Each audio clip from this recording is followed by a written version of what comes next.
За 403 лица во општина Виница денес се славеше празникот 3 декември, ден кој има за цел да ја анимира севкупната јавност во прифаќање на овие лица во нашето секојдневие.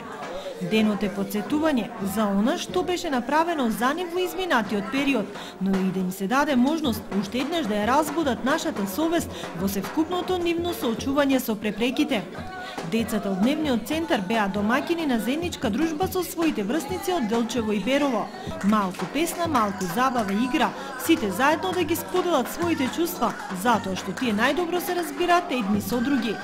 Директорот Прокопенко потсети на заложбата на владата во изминатиот период. Моментално во дневниот центар се згрижени вкупно 12 деца со ментална или телесна попреченост од општина Виница и 3 деца кои што се згрижени од 3 деца со посебни потреби кои се згрижени од општина Кочани. Владата на Република Македонија, односно Министерството за труд и социјална политика, во изминатиот временски период овозможи одредени поволности за лицата со посебни потреби.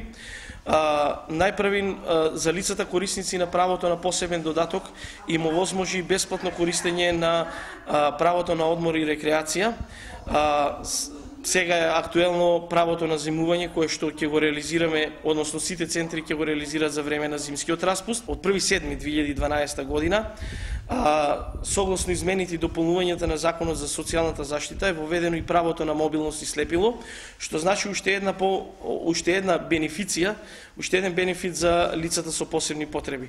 Кон забавата во центарот се приклучија и првите локални челници, градоначалникот Емил Дончев и координаторот Мартин Павлов, како и од Унијата на млади сили на ВМРО-ДПМН.